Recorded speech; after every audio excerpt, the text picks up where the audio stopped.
Council, are we ready with this afternoon's witness? If we are, can you please get him in? Good afternoon, Mr. Chairman. Good afternoon, Commissioners. Ladies and gentlemen, we are ready to proceed with the next witness.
I, Pa Habib Mbai, I, Pa Habib Mbai, do swear that I will speak the truth, the whole truth, and nothing but the truth. and nothing but the truth. So help me God. So help me God. You may be seated, please.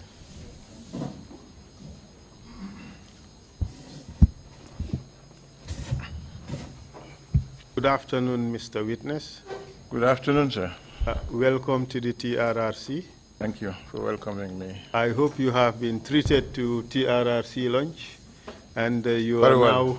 now fed enough to be willing to proceed. I'm strong to go on. Wonderful. Thank you very much. First of all, thank you really for your willingness to appear before the Commission. I appreciate that. Mr. Chair, may I say that this witness is a very important one for the TRRC in the sense that he had occupied certain important positions in the security forces, which made him privy to a lot of the issues that would be of concern to the TRRC. His appearance today is not to talk about all the things that he knows about, violations of rights, or all the things that are of interest to the TRRC which he knows about, but rather to deal with few discrete issues, mainly the murder of Usman Korosise and the investigations that he carried out during that time. But we are working with him, and hopefully in the not too distant future, we would call him again to come and talk about other issues of interest to the TRRC. That is an understanding we have reached with the witness. Is that right, Mr. Witness? That's right. Thank you. Perhaps, Mr. Witness, you should draw the microphone closer to you so that, and maybe amplify your voice as well, project so that we can hear you more clearly. Okay. Thank you. Mr. Witness, your testimony today, I would want us to deal with just a few issues, like I have mentioned. First, your biographical information. some of the things that happened during the July 22nd, 1994 coup d'etat, your activities during that period, and your interaction with the members of the council who became the government afterwards. The assignments you were given during the time or during the early days of the junta, culminating to your transfer from Banjul to Mansa Konko, and also arrangements within the police regarding the investigations of certain sensitive dossiers, like the Special Investigations Unit. We would want to know how that came into being, who were the personnel, what were the responsibilities they had, and their reporting lines. But, and also finally, the most important issue that you were called to testify about for this particular hearing is the death of Usman Korosise. What you heard prior to the event, the information you received from informants, your investigations, and what happened as a result of the investigations you were carrying out. These are the topics I would wish to discuss with you in this hearing. You are able to talk about them? Yes. So, as we've already met, I had introduced myself to you before. Esa Mbaifal is my name. My role today is to help you narrate your story to the Commission, correct? Yes. Good. So, Mr. Witness, can you kindly tell us your full names, please? My names are Pa Abibumbai. Mr. Mai, are you known by another name which excludes your formal name? I am known as Pambai and also as CMC, meaning Crime Management Coordinator. That was my designation in the police. Why are you known as CMC? Because I was holding that position in the police when I was in active service.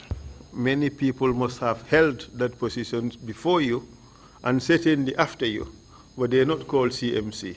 Why were you called CMC? Because I was the one that held it longer than any other person that held that office. So in fact, in the minds of members of the security forces, you identify with that position. Exactly. And that's why they call you by that name. That is the truth. Affectionately. Exactly. Thank you. Can you tell us your date of birth, please? I was born August 30th, 1947.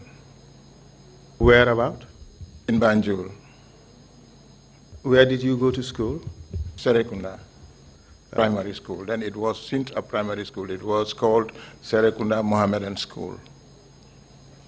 And briefly tell us your educational background. Well, I started my educational background at Serekunda when I was 6 years old. That was in 1953. Then I was promoted through the classes up to standard 7. Then we don't have primaries. We have infant 1, 2, 3, and then from standard 1 to 7. But in my case, when I attained standard 7, then we were supposed to open the Laterkunda Secondary Modern School. Then they completed the construction of that school. So then some others are already promoted to come to standard 7, and we had to wait. So for that, an extra class was created, standard 8, and we were promoted to standard 8 just to wait for the completion of the construction and the opening of Laterkunda so that we go and open that school. So we went to Laterkunda, then we spent only 6 months, and we sat for the secondary 4 examination. Then from there, my father wanted me to have a trade, a profession. So he recommended motor mechanic. So I was given to one Mr. Cham. He was a renowned mechanic in Serekunda. So I had the training for 3 years with Mr. Cham, from 93 when I finished my schooling to 1966. Yes, from 63 to 66. After that, then my father wanted me to join the police. Then I was enlisted as a mechanic. But then it coincided with some other people that were enlisted, and they were supposed to go for the training at the police depot. So I was asked to join them. I said, but I am enlisted as a mechanic. Why should I do the police training? He said, okay, it's good for you to do it. It will benefit you in future. So I agreed. I went to that training. We were there for 6 months. We had 3 exams, 2 interim exams, and a final one.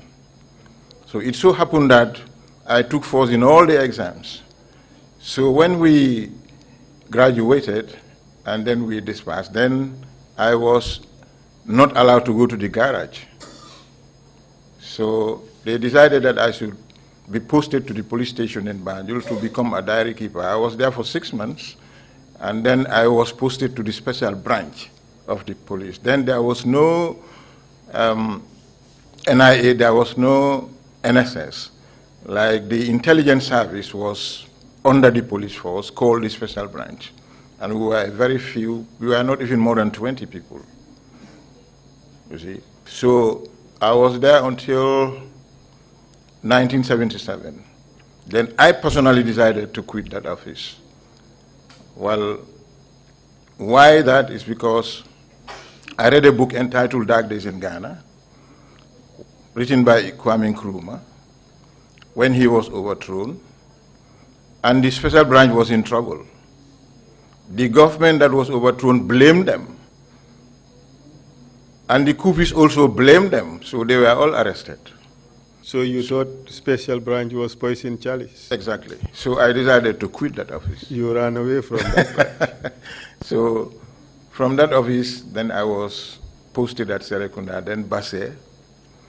Then just let's cut it there, because I don't think there is need to go through all these things. So ultimately, you became CMC, Crime Management Coordinator, correct? yes, from Basse, I was actually in the uniform branch, but I used to help them when they have cases to investigate, you see. And then that was where I impressed my boss, then Bakari Bojang.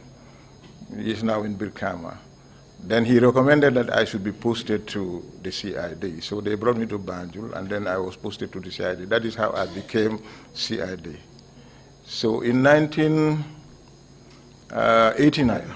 You said the CID would be Criminal Investigation Department. Yes. Then, okay. Then in 1989, I was sent to undergo a course in Nigeria at the Police Detective College in Enugu, Nigeria. Then I was there for 3 months. When I came back, they posted me to Bundung. From Bundung, then I went to Banjul as the OC Serious Crime. Then I was there for a few months, then I became the CMC. What were your responsibilities as CMC? I had a lot of units under me as Crime Management Coordinator. That was the Child Welfare Unit was under me. The drug squad then was under the police, it was also under me. Then I had the prosecution section under me, and so many other sections actually. See, how about serious crimes? Serious crime was under me, of course, yes. That was the CID. And what were your responsibilities as CMC? I was responsible for investigation of all atrocities that are committed. I should lead all investigations of crimes that are committed. That was one of my mandates. In 1994, what was your position? I was still the CMC, the Crime Management Coordinator, in 94. Do you recall July 22nd, 1994? Yes, I do.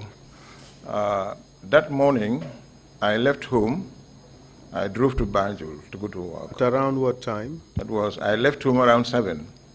Then I must have reached Banjul around 7:30 or 7:45. So I parked and alighted from my vehicle. I was going up to my office. So there is a corridor. Where was your office located? At the police headquarters in Banjul. You see, then it was in the 2nd floor of the building. So if you want to go to my office, you have to pass through a corridor. And that corridor had windows. You see, so when I looked over the window, I saw that all the staff were gathered at the courtyard behind the building. So I was wondering what must have happened. So I went into my office, placed my things on my table, and then I walked down to join them. When I read them, I asked Mr. Chongan to tell me what the matter was all about. Mr. Chongan, what was his first name, if you can recall? I think, is it Ibrahim Chongan, I think. What was his position in the police at the time? He was the AIG operations. Proceed, please. AIG operations, that was his position in the police. Proceed, please. So when I asked him, he said, well, they've got information that some soldiers were marching towards Banjul, and they were heavily armed, and they didn't know why they were doing that. So some of them said it could have been an exercise, military exercise, which was announced 2 or 3 days earlier that there was going to be a military exercise. But then I said to him, it would be useless for us to stand here thinking whether it was this or that. I think the best thing that we could do is to drive to the bridge where these people are, so that on the ground we would exactly know what's happening. So he entirely agreed with me. So he jumped into his vehicle. I followed him with mine. At this stage, were you aware of any meeting that had occurred at the police headquarters by the senior officials before your arrival at the police? Well, what I could say is that I found them at the courtyard, as I said, and I wouldn't call that a meeting.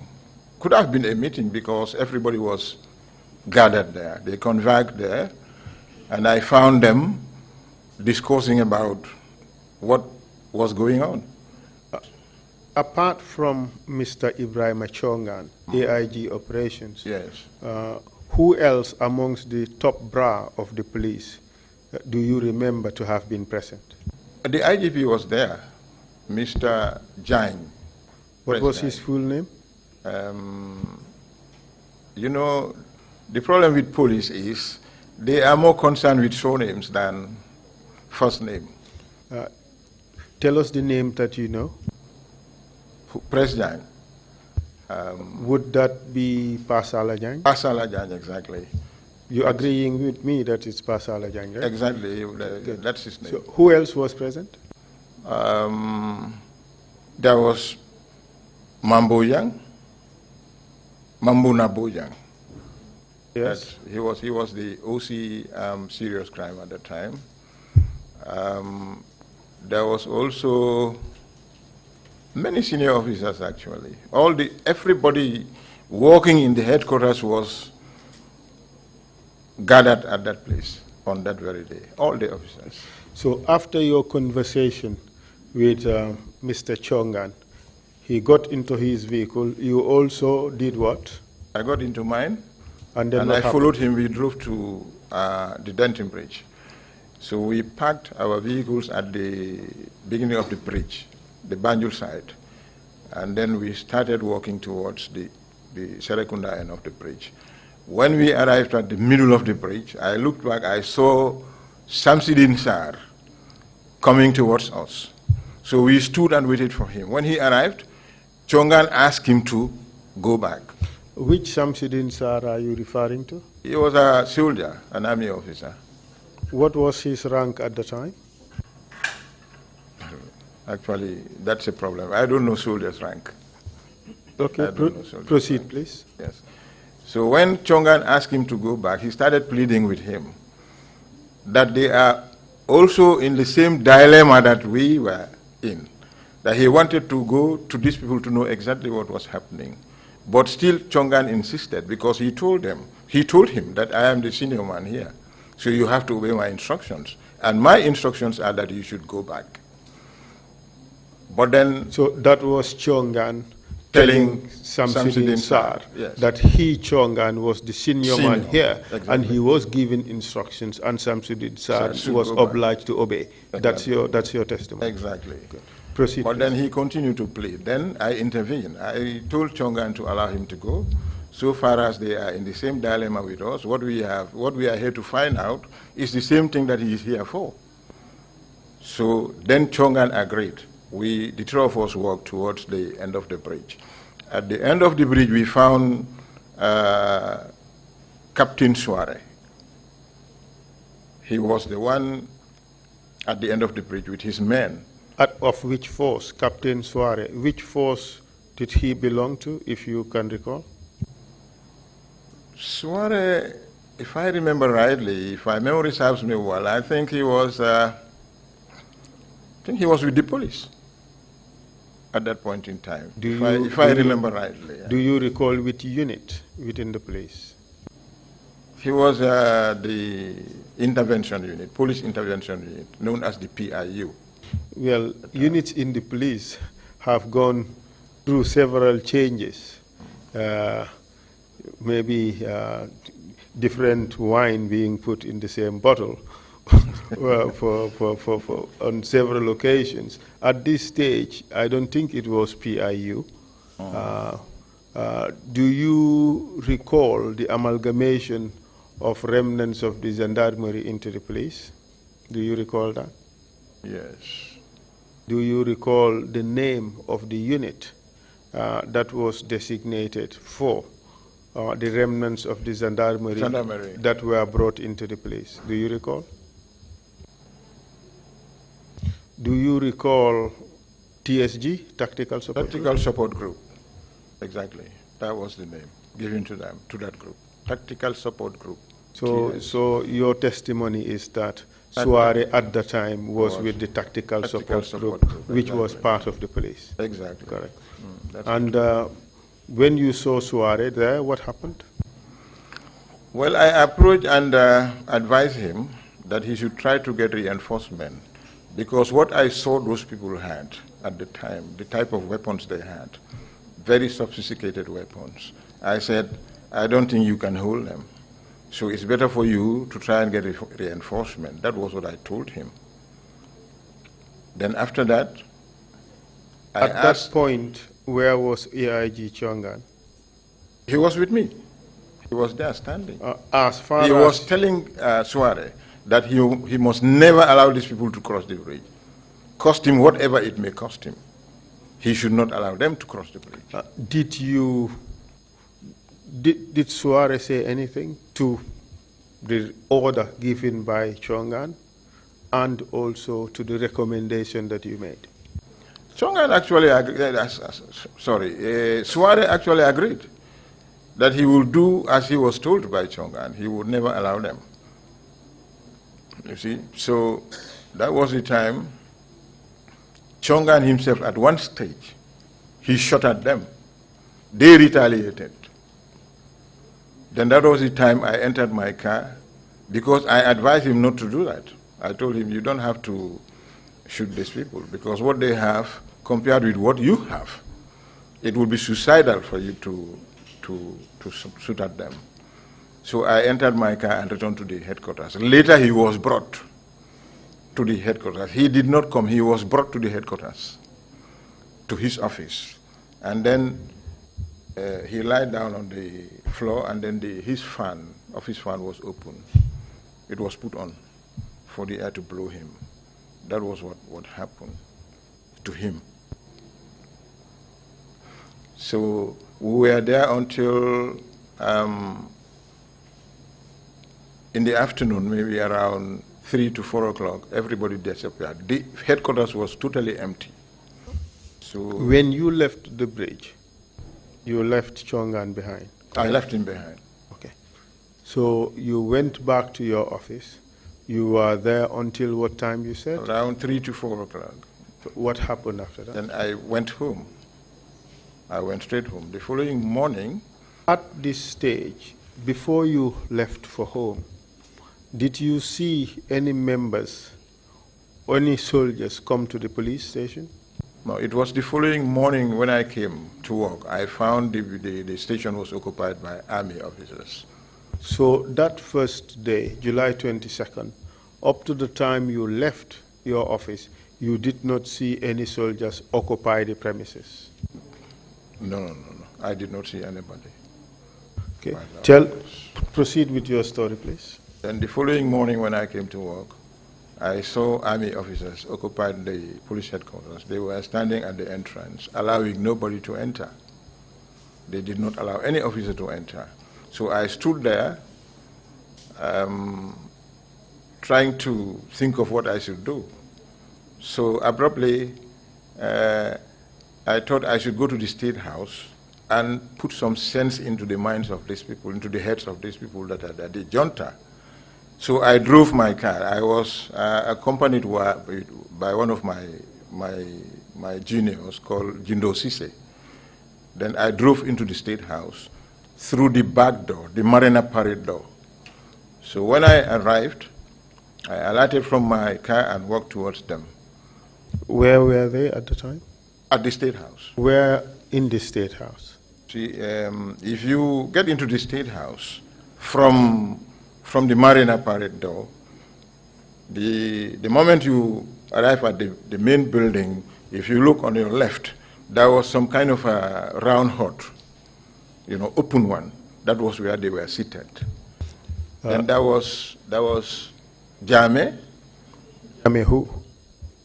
Which Jame? Yaya Jame was there. Captain Suare himself, whom I left at the village on the previous day, was also there. There was Edward Singate, Samsidin Sar, and Abu Jang. Abu Jang was the only police officer among them. Then seated down, not very far from them on a bench, there was Babukar Jata and Modu Baji. They were the two that were seated somewhere at a distance on a bench. So Jeng got up from his seat, and then I sat there. Why did he do that? I was his senior, he knows me. So he was extending you some courtesy? Exactly. Good. Exactly. Proceed, please. Yes. So when I sat down, they wanted to know why I was there. But before that, Samsidin Sar was introducing these people to me. Then he said, this is Yaya Jame, and this is Edward Singate. You know Suare. Of course, you also know Abu Jeng, and you know me.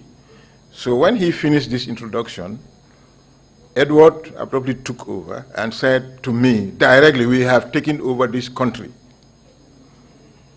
I did not say anything. I said to them, why I am here is because the jubilation in town, the actions of the soldiers, and the police stations that they are occupying and other important offices in this country would not help you. Because the thing is, people will fear, and peace can never come back until and unless these people left those places and returned back to barracks. And that is what will help you people. That was what I told them. Then I saw Jame's face brighten. And then he called two soldiers, asked them to escort me to the depot and fuel my vehicle. I was given a full tank, and what they wanted me to do is to go around and get police officers to come back to work. So I was unable to see anybody. So I had to go home. Then the following day, when I came to work, the officers were no longer there. Then officers began to come to work. This is what happened on the 23rd of July. In the meantime, did you see Pasalajan, No, he wasn't. then IGP? He wasn't there at all. He wasn't there. I went to his office, he wasn't there. In fact, at that point in time, there was one Mudu Njai.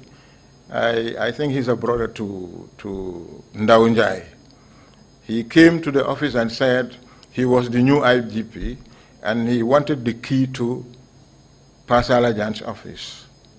I just left him there and walked to my office because I never wanted to participate because these people took over the previous day. Then the next day you come and say you are the new IGP. I didn't know where that was coming from. You see? So Did he show you a letter? He didn't show any letter, nothing absolutely. Nothing absolutely. And, but then he was unable to get access to the office. How about on Monday, 25th July, 1994? 25th July, 1994, I came to work, still the IGP wasn't there. So I decided to drive to the State House to look for him. Because he was someone who was very close to me. We were actually friends. Before he even joined the police force, he was working with the cooperative department at that time. So I went to the State House to look for him. So I was only able to ask only one person that I knew, and that was Lantom Wongtamba. I asked him if the IGP was there with them. He said no, the IGP wasn't there. So I returned to my office and sat down. Then, after some times, the IGP appeared. We saw him on that day or some other time? I think it was on that same Monday. Proceed, please. He returned to his office, you see. So that was it. That was how he came back. Do you know what happened after his return to his office? After his return to his office, I think it must have been on Monday or Tuesday, some soldiers came to arrest them. He was arrested and taken away. Who then do they were you looking, mean when you say them? That was Pasa Alajany, that was Chongan. So Chongan was nowhere to be seen. But then there was information that he was somewhere in Tobacco Road. I don't know how they were able to get him arrested. But Pasala was arrested at the headquarters and taken away. So it was afterwards that we got information that Chongan was also arrested and taken to Mile 2 prison. You were not present when he was arrested? No, I wasn't there. I wasn't there. His version, but when Pasala was arrested, I was there. But when Chongan was arrested, I don't even know how he was arrested and where he was arrested. All right. Proceed, please. Yes. Mr. Chongan's version, of course, is that he was arrested at the police headquarters on that Monday. Could be. I know Press was arrested in my presence, but with Chongan, actually, I don't know. That's the truth. All right, let's proceed. So, Press was arrested on Monday, and what happened after that? Now, I think few days after, there was an office which was established. How it was established, I didn't know. Do you know the name of the office? The office was called Special Investigation Unit. That was the name they gave to that office. Within which? The headquarters. Which establishment? The police headquarters there. This Special Investigations Unit, was it under the purview of the CMC? It should have been, but it wasn't. Why wasn't it? Or first question, why it should have been part of CMC? Because I was, as CMC, it was part of my responsibility to oversee any kind of investigation that is supposed to happen throughout the whole country. And the SIU was supposed to be carrying out investigations, correct? And by extension, it was supposed to be under your department. Exactly, but it wasn't under me. Do you know why? I did not even know when it was established. I just went to work, and then I saw them in that office. Who is them? That was Baba Dinding Jobate. And could you say the name again? Baba Dinding Jobate, that's how I know him. He was then a do you- cadet officer in the police. Do you know whether he has any other name? Well, they call him Jobate, some call him Baba Dinding Jobate, and I know at one time he was the Minister of Justice and Attorney General. Lamin Jobate? Lamin Jobate, exactly. That's also the name you yes, agree with? Yes, Lamin. Okay. And who else? And Fode Bari. And what were they in relation to the SIU? Well, they were the people who occupied that office, and they were investigating matters that happened during the people that were arrested by the junta. They sometimes go to Mile 2, bring in people like President Keba Sisi. At one time, they brought them to the police headquarters to be interrogated. I was informed about it when I was in my office, and I decided to walk to that office to go and see these two people, because Keba was the one that trained me in the special branch. I had that relationship with him. So I went to the office, I found them seated on the floor. I wasn't happy with that, actually. Why weren't you happy with that? These are people who were our bosses in the different institutions. That is the police and the NSS. Then it was the NSS. Keba was the head of the NSS as Director General. President was the head of the police as Inspector General. So if I see these people being treated the way they were treated, definitely I wasn't happy, and I told them. Who did you tell? Jobate and Fode. I said, this is not done. I don't think this is the way you should treat these people. At least they were our bosses. Treat them with respect. So that you was what I told suggesting them. I that said to them, we have to be very careful. This thing is happening, but nobody knows the future. These are people who could bounce back to occupy their positions again. So we have to be mindful of this, because nobody knows what would happen tomorrow. And that was what exactly happened. before we get to that, you're suggesting here that the person you call Baba Dinding Jobate or Lamin Jobate, who subsequently became Minister of Justice, Yes. and Mr. Fode Bari, they were maltreating these arrested officers who were hitherto their superiors in the forces, being Pasala Jain, IGP, former IGP. Exactly. And What I Keba saw, Sisi. yes, what I saw that day, actually I didn't like it. And I wouldn't want anybody to treat me that way, especially somebody who was working under me. Instead of making me sit on a chair, you asked me to sit on the floor. Everybody was seated on a chair. These two people were seated on the floor. So obviously Like common criminals. exactly. I don't think Or even worse anyone than would be common happy to be criminals. treated in the way they did to them. So tell us more about that office. This was a recent creation soon after the coup d'etat, correct? Could you state your answer through the microphone? It does not record gesticulations. Okay. Say that again. Could you indicate your answer by saying something instead of nodding? I want you to repeat The that question yes. is, this unit was a recent creation soon Exactly. after the coup d'etat. Exactly. You don't know how the office was created, I don't. even though it was supposed to be an Under- office under your section or under your department.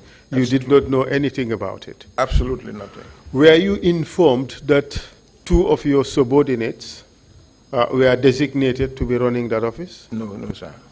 I wasn't. Were you briefed as to what they were supposed to do? Nobody told me anything. Do you, about in fact, that. know where their instructions was coming from? I didn't know. In I terms didn't know. of What I can say is the informations that I got that they were asked to establish that office by the junta, and this is what they were telling people, and one had to at least believe it, because these were very powerful people. what do you mean by that? They couldn't have been more powerful than the CMC. People feared them. I, as the CMC, was supposed to carry out all these things. all the things that they were doing, I was the one who was supposed to be doing it. But the fact is that I have never been informed about the creation of that office, and nobody told me anything about it. Not the IGP, not the junta, nobody. At this stage, who was the IGP? You know, when Press was arrested, it was this Jibril Juf who was brought to take over that office, the office of the IGP. Which Jibril Juf? Would it be Kapi or another Jibril? No. Kapi and Jibril Juf are different. Kapi would be Dudu Juf. Dudu Juf, yes. Kapi would be Dudu Juf. So this guy is Jibril Juf from Kololi. That's right. So you indicated that these two guys were very powerful. Could you expatiate on that? We want to have an idea what your basis for saying that they were very powerful, what were the things they were doing to suggest that they were very powerful. Okay, like for instance, I was the CMC. Everything that they were doing should have been done by me or me instructing them to do it. But all these things did not happen. And nobody has ever told me about the existence of or the creation of the office. And they never reported to me. All that they were doing, they were reporting to maybe somewhere else, not to me. I didn't know anything about it. Let us not speculate, Mr. Mbai, and tell us what you know, and call a spade a spade. Like for instance, if somebody can order for a person to be brought from prisons, and that guy is escorted to prisons to the police to be interrogated by these people, so obviously I could call that powerful. Yeah. What were the reporting lines for these two individuals? Nobody knows, to be quite frank with you. They have never reported. Mr. Mbai, wasn't it the case that they were reporting directly to Yaya Jammeh? That could have been the case, of course. Could have or would have, or was the case? I would say that that would have been the case. Thank you very much. And you were telling us that these things they were doing. What things do you have in mind? Well, bringing people for interrogation from all over, because I have seen them brought Press Kebasisi from prisons.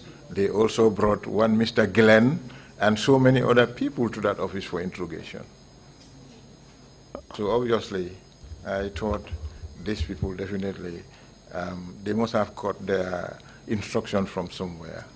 So that was the reason I decided to just keep quiet over it.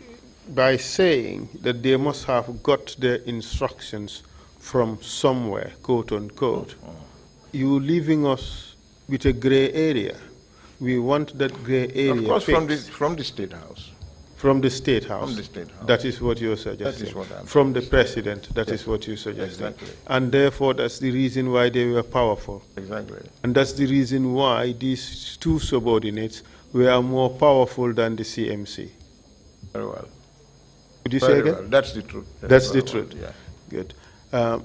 You were talking about how they maltreated Mr. Pasalajan and Mr. Kebasise. Was this a modus operandi? Well, I would say of yes. that unit? I would say yes. So your suggestion is that people who came to that unit were in fact mistreated? Exactly. You see, as a detective, you don't have to maltreat people to get things out of them. It is absolutely not correct. You don't beat people, you don't slap people, you don't even insult people.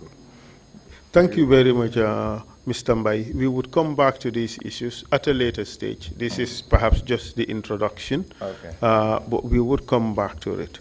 After July 22nd, 1994, you were given particular assignments by the new government to search premises, certain premises. Can you tell us about that? Well, I was one day called and assigned to go and search the house of Mr. O.J. Jallo.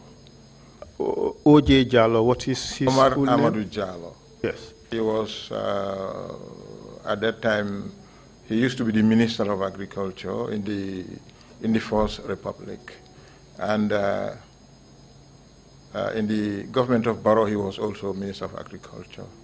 I think he testified in this commission here. He gave his testimony here. That was the person they wanted me to search his house, but I refused to do it.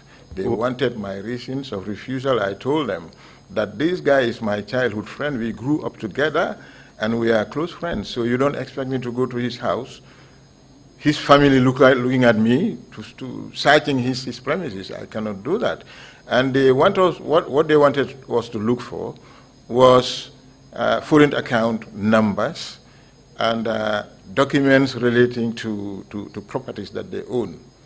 So I said, I cannot do that. And apart from OJ being my childhood friend, his wife is a sister to my closest friend ever. So I said I would not do it. They were not happy with that, of course, but they later asked me to go to search Alhaji Yaya Sise. So I went with my team to Alhaji Yaya Sise's compound. We found him there. Then he was living somewhere in Pipeline. That's the place occupied by this office. How do you call them? This office that deal with jobs now. I cannot remember the name of that office. They are still there, actually. So on arrival at Mr. Sise's compound, I told the boys to wait for me. I asked them to wait at the sitting room, and I went with him into his bedroom. Then I explained to him why we were there. So he said we were welcome to search his place. And then when I came out, then I asked the boys to search. So they only searched the sitting room, and then I asked them to stop, and then we returned back to the office. Wouldn't that have been a dereliction of duty, Mr. Mbai? Pardon? Wouldn't that have been a dereliction of duty? You were asked to search. We did search. Yes, you searched only the living room. Yes, only the living room. How about the bedrooms? They were not to be searched? We definitely did not search the bathroom. Were they not to be searched? Well, we are supposed to search the whole premises. You treated him with favor? Not actually with favor, but I gave him that respect that is due to him. But that respect was a favor. It was not a respect accorded to him by the orders you were given. Well, I agree with you there. Let's proceed. Did you make a report? Yes, I did make a report. To who did you report? I reported to the IGP. He was the one that gave me the assignment. And what was your report? That we went to Mr. Sise's compound, we searched all over, and then we did not see anything that is of interest regarding what they asked us to search for. And what happened after that? Well, I think about a week or two after that, I was transferred to Mansakonko. Was that a promotion? It wasn't a promotion, of course. It was some kind of demotion. It was punishment?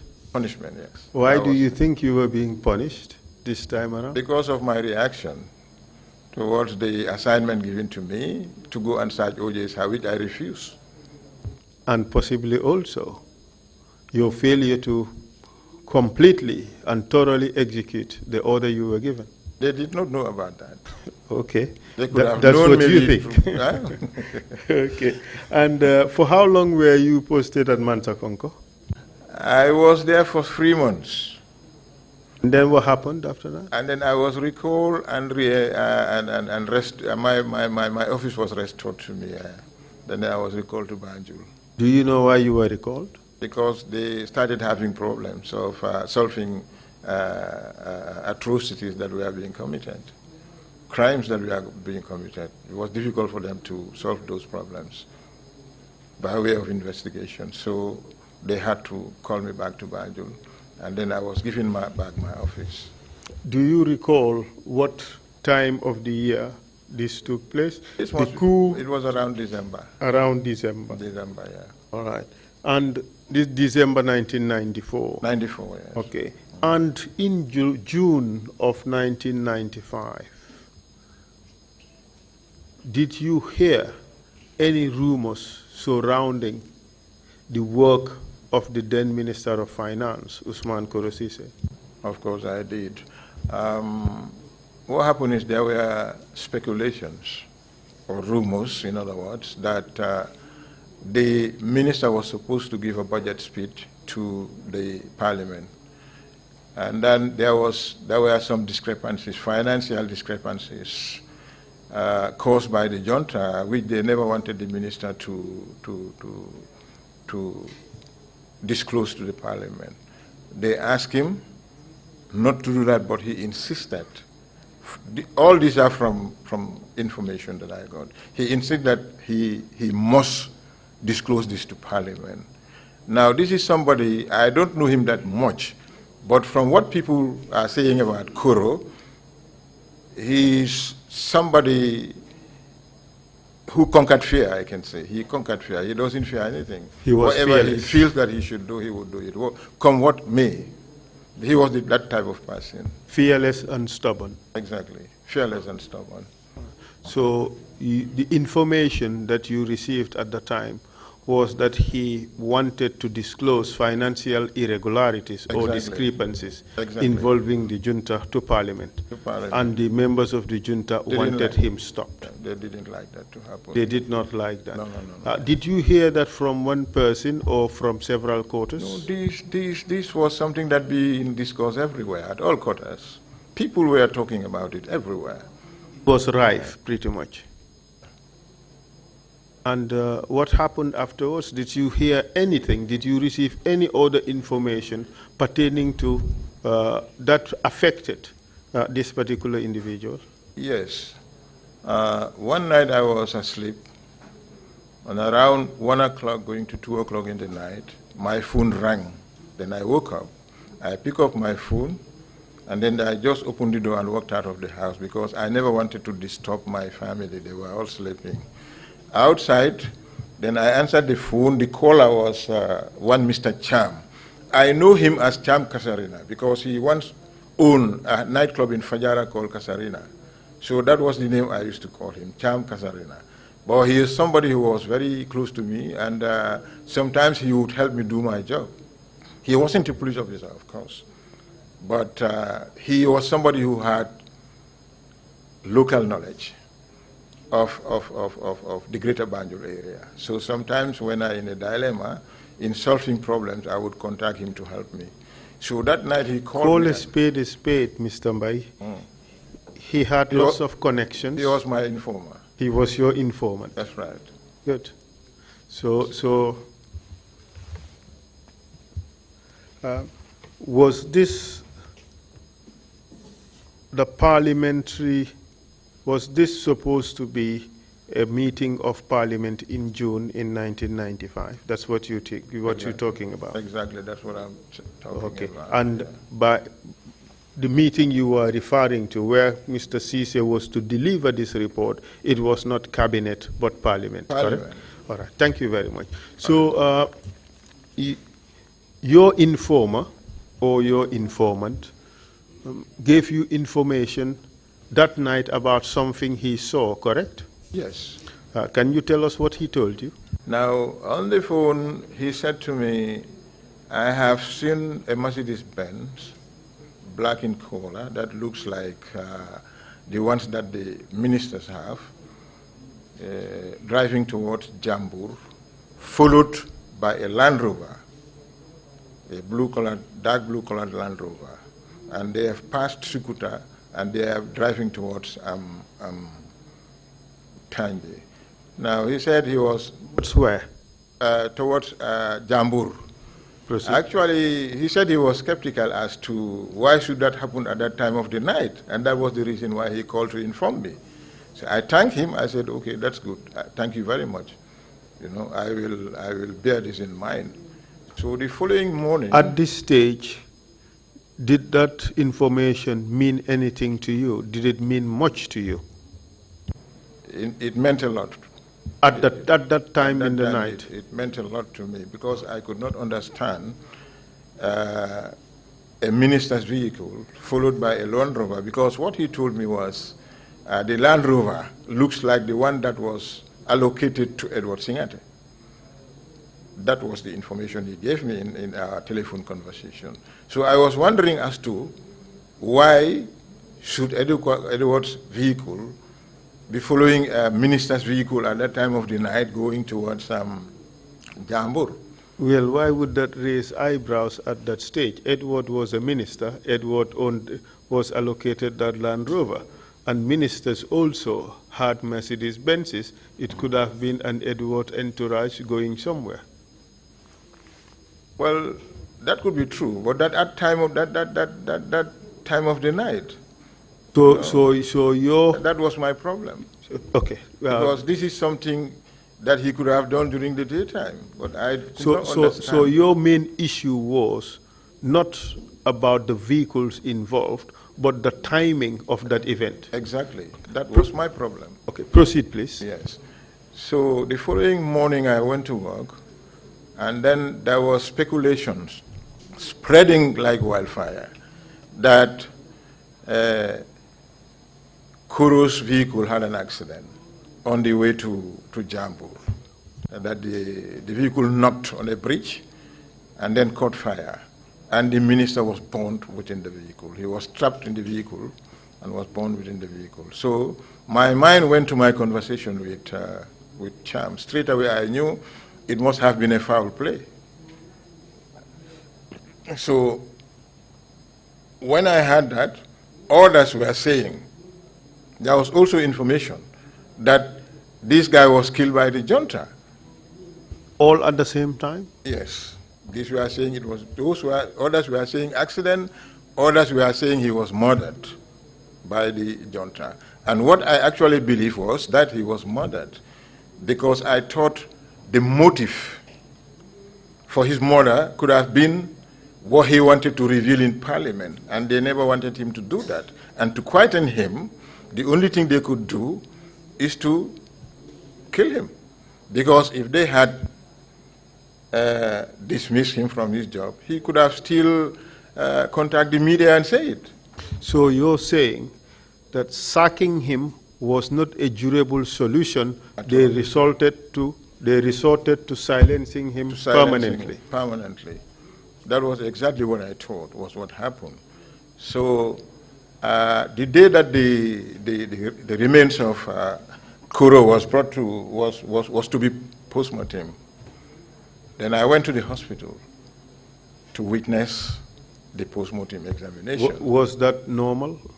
Yes, it was normal. Was that part of your responsibility? Yes, exactly. It was part of my responsibility. I just went to the hospital, and on arrival at the hospital, I saw Peter Singate there. I found him there. Then, which Peter Singate are you referring to? Peter Singate, the brother of the other Singate, I don't know. He was in the army. Edward Singate's brother, Peter. He was also an army officer. Good. Then I found him at the hospital, and then his hand was fully bandaged, as he was protecting a wound or concealing something, because there was also information that he got burned while the vehicle was being burned at the bush there. People were saying about that. So when I saw this, then deliberately.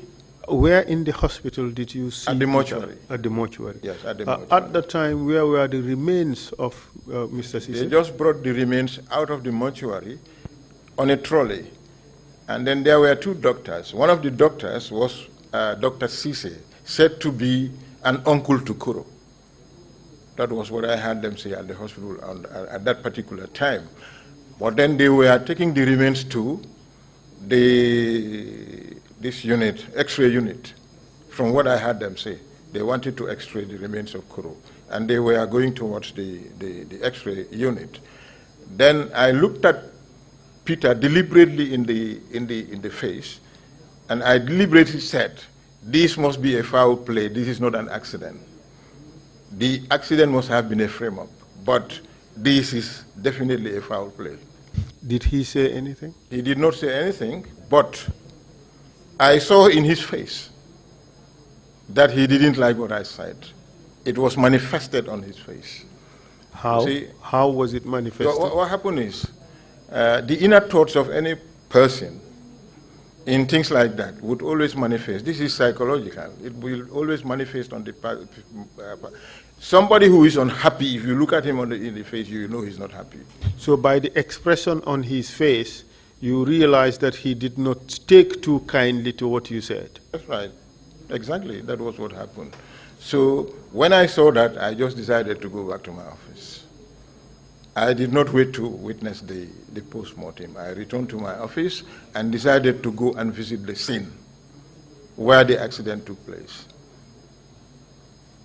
Now, I must say here that I was never given instructions by anybody whosoever to investigate into this matter. Nobody asked me to do it. I took it upon myself to do it by virtue of my position as CMC. I was mandated to do it. And that was the reason I was doing it. I was doing it single-handedly. So when I went to the scene, then what I discovered was that the number plate of the vehicle was detached from the rear of the vehicle. It was in there. But then I was able to see that the place that was occupied by the number plate was not affected by the fire. The paint was still shining. So I thought maybe it could have been an afterthought of whoever might have detached it to disguise the identity of the vehicle. That was what I thought. Until this morning, when I had Mr. Bojang testifying that he was the one who detached the number plate. What for? I don't know. He said he took it to Banjul and placed it somewhere, you know, which obviously I could not understand as a detective. You are collecting evidence. The evidence that you are collected, you don't take care of it, because he was saying we had no, I think, exhibit store, but a number plate of a vehicle. You don't even need to put it in an exhibit store. An important number. They could have just put it somewhere at the corner in his office. That aside, did you see what else that is remarkable did you notice on that vehicle?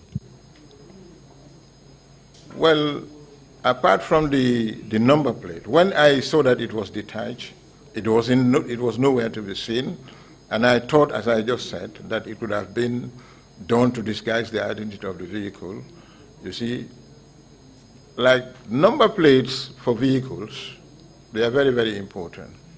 Of course, that is the identity for identical purposes. But you see, Mr. Mbai, yes. we are working within a particular time set. Okay. I'm sorry for interrupting you. No, that's all right. That's okay. I know that you have strong views about what you want to say regarding the number plate, but it suffices for now to establish the fact that the number plate was in there, and as a result of that, you thought that the identity of the vehicle was now being disguised. But that aside, what else did you notice on the vehicle or about the vehicle? Well, what I can say here is that that accident was a make-up. It was what? It was a make-up. It was a frame-up. It wasn't an actual accident, really. You see, because by looking at what happened, you see, it was at a bridge, a small bridge. And at the two edges of the bridge, you have a wall, a small wall, maybe to protect vehicle from going over. And that was the wall that they exactly put the vehicle, like the driver accidentally bumped into that wall. And that was the cause of the vehicle catching fire. Did you see any dents on the vehicle? There were no dents on the vehicle, actually, apart from the front of the vehicle, which was put at that wall. That's the only dent I saw on the vehicle. So your testimony is that, as far as you can recall, 25 years ago, there were no dents on that vehicle? No dents at all. At all. What else did you notice on the vehicle? Well, that's all that I... Was it burnt? Because the moment I saw... Was it burnt? Huh? Was it burnt? It was burnt, totally. Totally. Every part of the vehicle was affected by the fire, except where that number plate was detached. From what you have seen, do you think that the impact that vehicle could have had on that concrete or brick or block slab, do you think that impact could have been sufficient to set that vehicle on fire? No, sir. No, not Why at all. do you say so? Because I have seen people bump into things more seriously than what had happened with that one, and there was no fire. And again, considering the information given to me the previous night by Mr. Cham, so obviously I thought actually this was just a frame-up. It wasn't an accident at all. Putting all these things, making all these deductions of what happened. Then, from there, I decided to continue my investigations. I wanted to start from the airport because that was where everything began. So as an investigator, I said I should start from the airport. So I went to the airport. When I came back, then I was given information by one of my senior officers called Mr. Sane. He is now late. Then he was at the parade ground on that day. And what he told me was that... On which day? The day of when Yahya Jammeh was leaving the country, flying to somewhere, I don't know. They went to see him off. So he said Kuru parked his vehicle, and then there were two other vehicles that blocked him. One of the vehicles parked in front of his, and the other one was parked behind, at the back of his vehicle. So there was no way that he could have got out of that corner to drive away. So were you informed? Yes, I was informed. Whose vehicles were parked in front and behind Kuru's? Yankuba's vehicle was parked in front. Kuba who? Yankuba Ture. And then the vehicle of Edward Singate was parked behind. You have established earlier on that Edward Singate was a member of the junta. You met him the first day you went to State House. That's right. This Yankuba Ture you're talking about, who is he or who was he at the time? Yankuba, when I went to the State House, he wasn't there. At that time, he was. But what position did he occupy as at that time? Later, I knew he was part of the junta after my visit to the State House. And did he ultimately or later occupy any position in government? He was the Minister of Local Government and Lands. Okay, thank you. He was the Minister of Local Government and Lands. In fact, the day that I went to look for Press Giant, I forgot to write this. Yankuba, this Mr. Turo Jaune, arrived in my present. I was at the State House on that day. Then Yankuba came up to him and asked for his vehicle. Then Turo pointed to his vehicle where he parked it. Then Yankuba asked the driver to come with the vehicle. When he came, Turo was arrested at that moment, put into his own vehicle and taken away. Later, I knew he was taken to Mile 2. How long he stayed in the Mile 2, I don't know. But from that day, he was taken to Mile 2. That happened in my presence.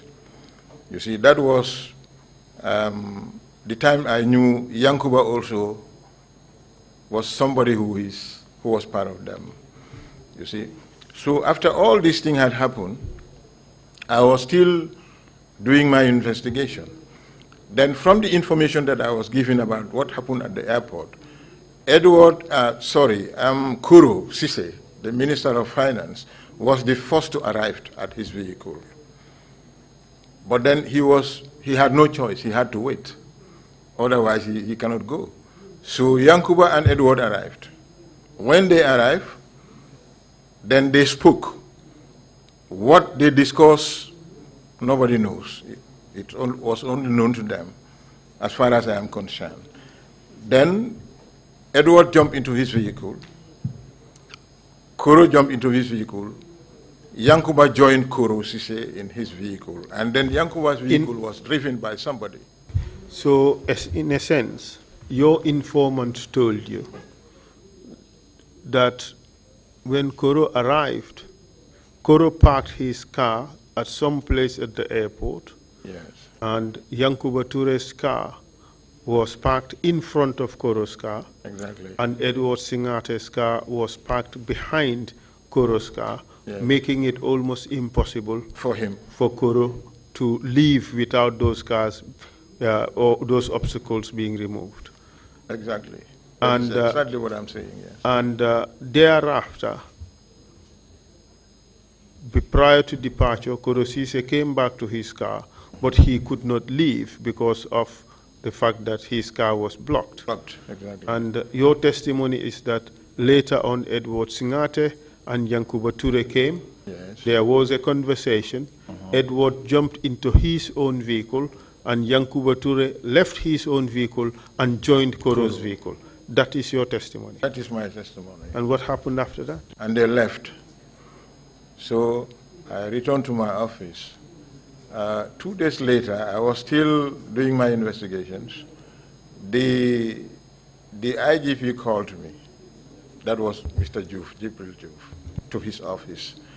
And then he wanted to know the position of the case. What evidence did I gather regarding the murder of the minister? I was reluctant to give him any information because of the fact that he never instructed me to investigate, nor did any other person instructed me to investigate. So I was skeptical as to why he was asking me that question. You see, I was suspicious. Maybe, as I thought, those people at the State House might have wanted to know what I was doing about the case, and they cannot ask me directly. They might wanted information from me through the IGP. That was what I thought. And that was why I was reluctant to give him any information. I told him, well, I don't know anything, sir. Then what he told me was, in the event the junta want to know the progress of this case, what do we tell them? You are the CMC. I said to him, sir, from what I know, I don't think these people will ever ask you progress of this case. I don't think so. Be you here for the next 10 years, nobody will ask you about it. That was exactly what I told him. Then I walked out and returned to my office.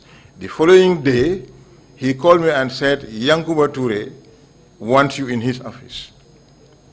Was that an order, or was it a suggestion? Of course, it was an order. It was definitely an order.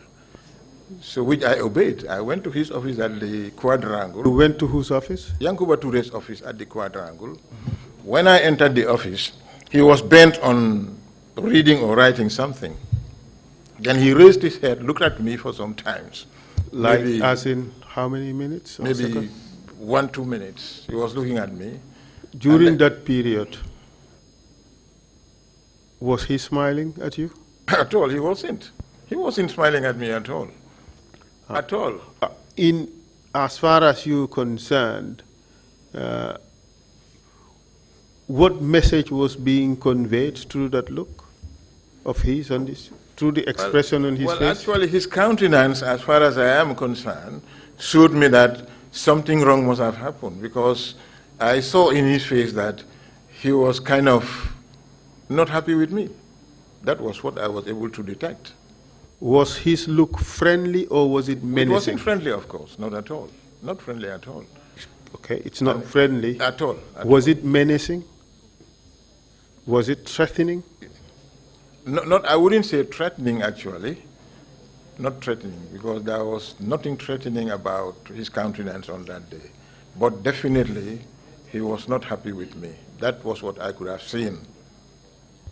That's the message I saw in his face. A message of disagreement with something. Exactly.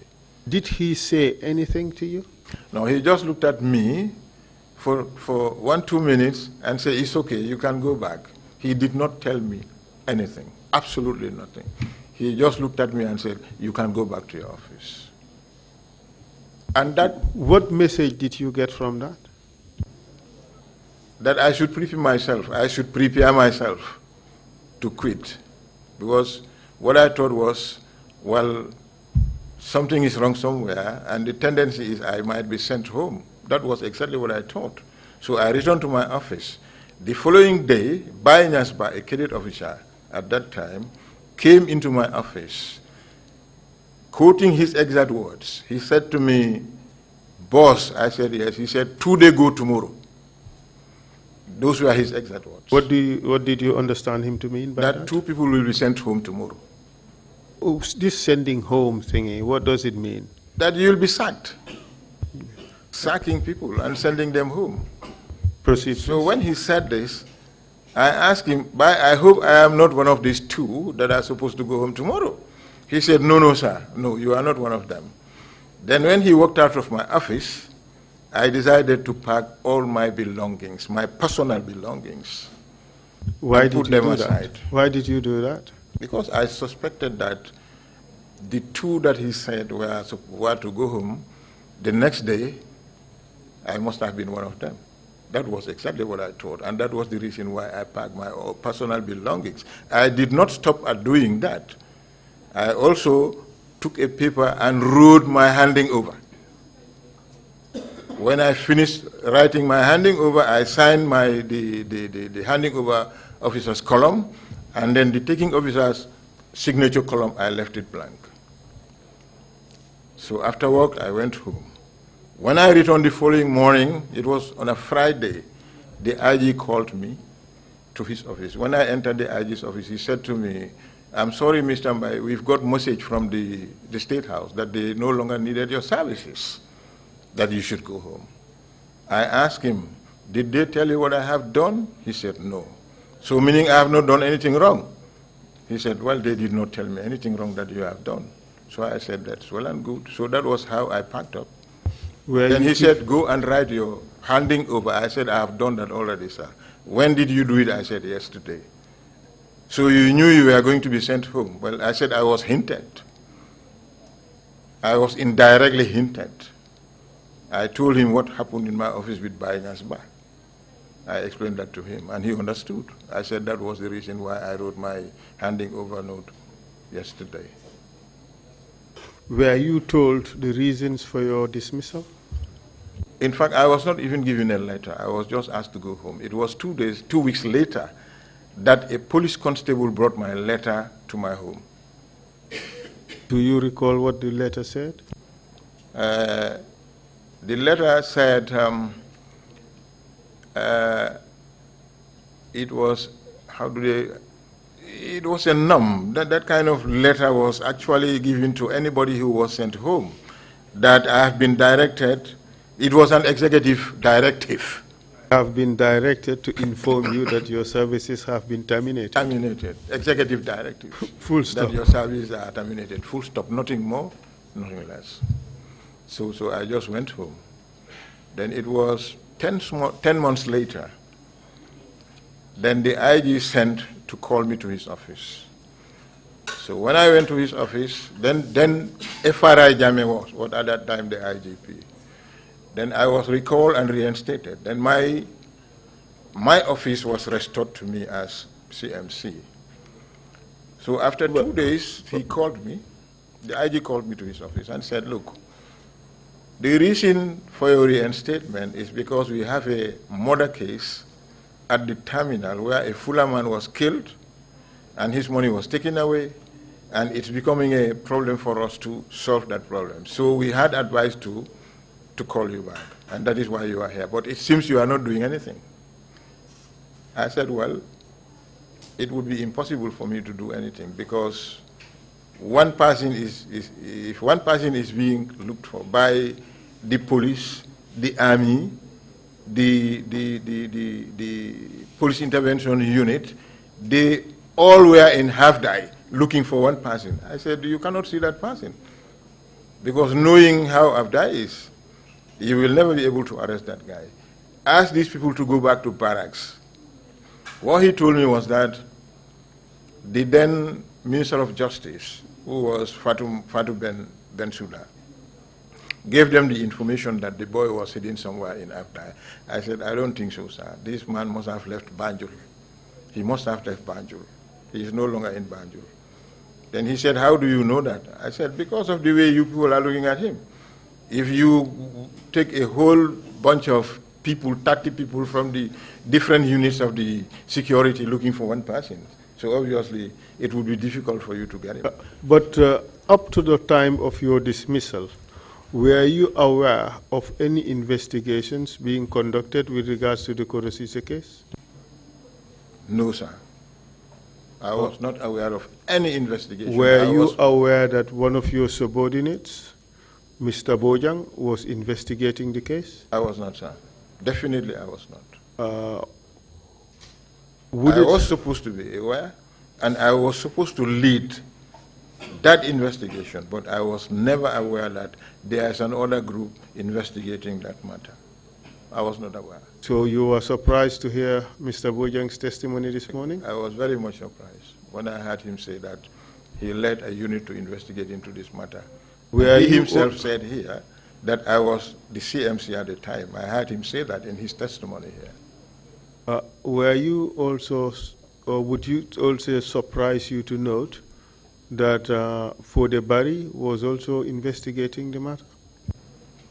Well, with regards to Fode, I would say, even if I am told that he was doing the investigation into that matter, I would not believe it.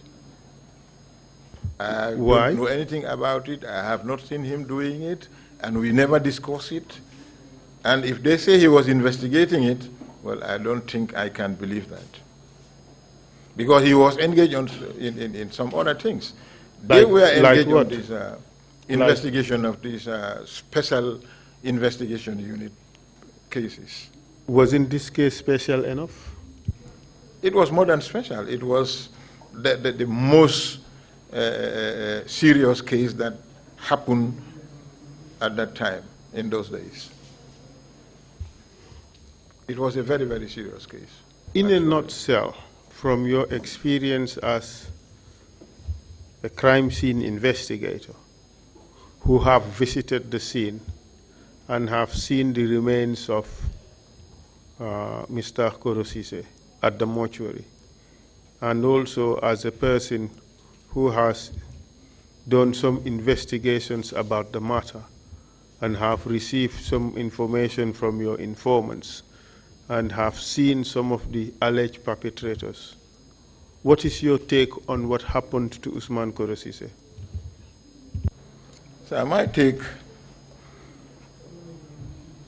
is very simple here. After having done my deductions on all the information that I gathered pertaining to this particular event, this particular episode, my take is that definitely Koro was killed. It was never an accident. And the motive for his killing was what he wanted to disclose in Parliament. And that was the reason these people quieted him. Otherwise, there was nothing they could have done to quieten Koro, to silence him, other than what they have done to him. So my take is he was killed. He was definitely murdered. From the information you gathered, who do you think had the motive to kill him? Starting from the airport, he was blocked by two people, Edward and Yankuba. When he came, they had a discussion with him. After the discussion, Yankuba joined his vehicles. He had his own vehicle. He decided to leave his vehicle and join Koro's vehicle. And then Edward was in his vehicle and they drove together and went. In the night, I was given information about what Cham told me, which I narrated here. So putting all these things together, obviously, you will come to conclusion that this man was definitely killed by Yankuba and Edward. Maybe some other people might have been involved, but my take is that it was done by no other person other than Yankuba and Edward. If there are other people, they should have been, they could have been the leaders in whatever had happened. Thank you very much, Mr. Chair. I have no further questions for the witness. We'll give you a rendezvous for some date in the future when we would call you to discuss the other issues as I have intimated earlier. Thank you very much, Mr. Witness, for answering my questions. Mr. Chair, the witness is yours. Thank you very much, Counsel, and thank you very much, Mr. Mbai, for your testimony. Counsel, did you arrange with the witness for him to make any concluding remarks now, or you'd rather no, wait until later. Okay. He has a whole lot more to say, Mr. Chair. Yes, indeed, he does, clearly. Commissioners, any questions now, or you'd want to wait a bit later. Fine. That is not it. Thank you all very much. We would see you Monday morning. We don't meet on Fridays. Council, is that okay? Yes. Splendid. Thank you. Thank you very much. Meeting is adjourned. See you Monday morning.